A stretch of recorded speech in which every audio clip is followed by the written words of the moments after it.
দখলদার ইসরায়েলের প্রধানমন্ত্রী বেনিয়ামিন নেতানিয়াহুর ঘোষিত পুরো গাজা নিয়ন্ত্রণ পরিকল্পনা বাস্তবায়নের দিকে দ্রুত অগ্রসর হচ্ছে দেশটির সামরিক বাহিনী। গাজার অধিকাংশ ভূখণ্ড প্রায় ৭৭% ইতিমধ্যে ইসরায়েলি বাহিনীর নিয়ন্ত্রণে চলে গেছে বলে জানিয়েছে গাজার সরকারি জনসংযোগ কার্যালয়।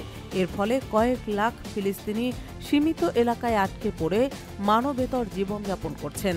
একদিকে অবিরাম বোমা হামলা, অন্যদিকে খাদ্য ও ওষুধের চরম সংকট। এই দুয়ের কারণে গাজায় একটি ভয়াবহ মানবিক বিপর্যয় সৃষ্টি হয়েছে।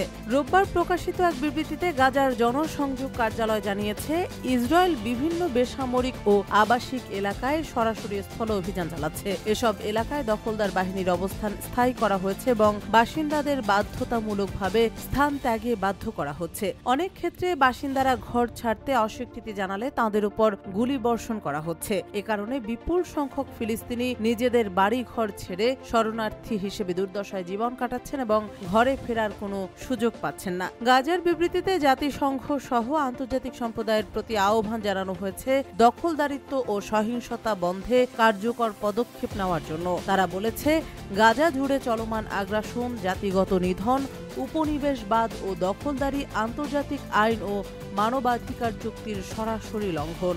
ইসরায়েল একপাক্ষিকভাবে চূড়ান্ত সমাধান চাপিয়ে দেওয়ার যে রাজনৈতিক অভিপ্রায় দেখাচ্ছে তা শান্তি প্রতিষ্ঠার পথে বড় বাধা। ২০২৩ সালের অক্টোবরে হামাসের সঙ্গে যুদ্ধ শুরুর পর থেকে ইসরায়েল গাজার উপর নিয়মিত বিমান ও স্থল হামলা চালিয়ে আসছে।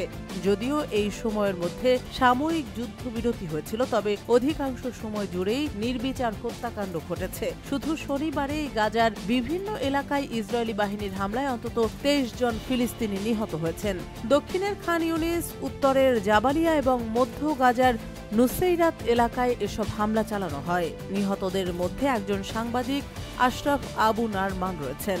গাজার স্বাস্থ্য মন্ত্রণালয়ের হিসাবে চলমান এই সহিংসতায় এখন পর্যন্ত প্রায় ৫৪,০০০ ফিলিস্তিনি প্রাণ হারিয়েছেন, যাদের একটি বড় অংশ নারী ও শিশু। পাশাপাশি আহত হয়েছেন প্রায় ১,২৩,০০০ মানুষ।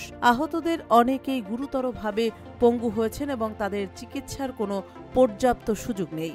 চিকিৎসা, খাদ্য, পানীয় ও আশ্রয়ের তীব্র সংকটে দিন পার করছেন লক্ষাধিক বেসামরিক মানুষ।